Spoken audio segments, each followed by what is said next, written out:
Competitive ఎగ్జామ్స్లో directions topic మీద questions ఇస్తూ ఉంటాడు కదా. అలాంటి ఒక క్వశ్చన్ నేను ఎక్స్ప్లెయిన్ చేస్తాను. స్క్రీన్ మీద కనిపిస్తుంది కదా క్వశ్చన్. ఇది క్వశ్చన్ ఇచ్చినప్పుడు మనం ఎలా ఈజీగా సాల్వ్ చేయడానికి బాగుంటుంది చెప్తుంది చూడండి. మీకు ముందర క్వశ్చన్ చదవండి. క్వశ్చన్ చదవడానికి ముందర మీకు డైరెక్షన్ టాపిక్ ఇచ్చాడంటే ఖచ్చితంగా మీరు జస్ట్ డైరెక్షన్స్ వేసుకోండి. మీకు నోటెడ్ ఉంటే పర్వాలేదు, లేకపోతే వేసుకోండి. నార్త్ సౌత్ ఈస్ట్ వెస్ట్ కదా, ఇది వేసుకోండి ఎప్పుడైనా సరే. ఫస్ట్ ఆఫ్ ఆల్ క్వశ్చన్ చూడండి. Rohan walk 5 kilometers in south, then turn right and walk 10 kilometers అన్నాడు. Then which direction is from the starting point అన్నాడు. ఏమన్నాడు వాడు, కొంచెం నడిచాడు అటు, అది సౌత్ సైడ్ కొంచెం నడిచాడు, తర్వాత టర్న్ రైట్ తీసుకుని కొంచెం దూరం నడిచాడు. అయితే స్టార్టింగ్ పాయింట్ నుంచి ఏ డైరెక్షన్లో ఉన్నాడో చెప్పాడు. మనం ఏ పాయింట్లో ఉన్నాడని కనుక్కోవాలి, అది ఏ డైరెక్షన్లో ఉన్నాడో కనుక్కోవాలి. ఎవరైనా ఛానల్ ఇంకా కొత్తగా చూస్తుండే కనుక వీడియోని లైక్ చేసి ఛానల్ సబ్స్క్రైబ్ చేసి సపోర్ట్ చేయండి. నెక్స్ట్ క్వశ్చన్ చూడండి. మీకు క్వశ్చన్లో ఇచ్చినట్టుగానే రాసుకుందాం.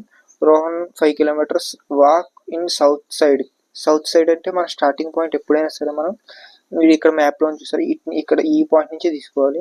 మనం ఏమన్నాడు వాడు, రోహన్ సౌత్ సైడ్ 5 kilometers నడిచాడు. సౌత్ అంటే మనకి ఎటు సైడ్, కింద సైడే కదా. సౌత్ సైడ్ 5 kilometers నడిచాడు కాబట్టి 5 kilometers రాసుకున్నాం. 5 kilometers నడిచాడు. దెన్ ఏమన్నాడు, దెన్ టర్న్ రైట్ సైడ్ తిరిగాడు. ఇలా నడిచినప్పుడు మనిషి రైట్ సైడ్ చెయ్యి ఇటే ఉంటుంది, అలాగే లెఫ్ట్ సైడ్ చెయ్యి హ్యాండ్ ఇటు ఉంటుంది కదా. రైట్ సైడ్ అంటే ఇటు హ్యాండ్ కాబట్టి మనిషి ఇటు నడిచాడు కాబట్టి రైట్ హ్యాండ్ ఇటు సైడ్ ఉంటుంది.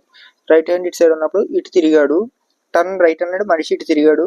తర్వాత ఎంత నడిచాడు, 10 kilometers నడిచాడు. 10 kilometers నడిచినప్పుడు ఇదే కదా, ఇంతే కదా.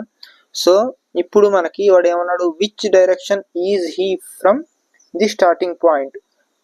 ఇతను ఇప్పుడు ఇక్కడ ఉంటే స్టార్టింగ్ పాయింట్కి ఏ దిశలో ఉన్నాడు అని అడుగుతున్నాడు. ఇక్కడ నుంచి ఇది ఏ పాయింట్లో ఉన్నాడు, ఇది ఏ డైరెక్షన్లో ఉన్నాడు అని అడుగుతున్నాడు. అంటే మీరు గమనించినట్టయితే ఇది ఎలా తీసుకోండి. మనకి ఇప్పుడు ఈ డైరెక్షన్ అంటే ఇదే కదా, ఇక్కడ ఎక్కడో ఉన్నాడు. అప్పుడు మనకు ఆన్సర్ ఏమవుతుంది, ఇక్కడ వెస్ట్లోనూ లేడు, సౌత్లోనూ లేడు కాబట్టి ఇది ఇక్కడ ఉన్నాడు కాబట్టి మనకు ఆన్సర్ సౌత్ వెస్టే కదా. సౌత్ వెస్ట్ అయినప్పుడు ఆన్సర్ మనకి సి అవుతుంది. ఇది అర్థమైందని అనుకుంటున్నాను. సిమిలర్ సమ్ మీకు స్క్రీన్ మీద కనిపిస్తుంది. ఈ సమ్మని మీరు చేసి ఆన్సర్ని కామెంట్ చేయండి. ఇంకా ఎవరైనా వీడియో లైక్ చేయకపోతే లైక్ చేసి ఛానల్ని సబ్స్క్రైబ్ చేసి సపోర్ట్ చేయండి. ఇంటర్మీడియట్ సబ్జెక్ట్ ఎన్సీఆర్టీ ప్యాటర్న్ కూడా స్టార్ట్ చేసిన సిలబస్, కొత్త సిలబస్. ఒకసారి ఎవరైనా ఛానల్లో చూడండి, ఒకసారి నచ్చితే వీడియోస్ షేర్ చేసి సబ్స్క్రైబ్ చేసి సపోర్ట్ చేయండి.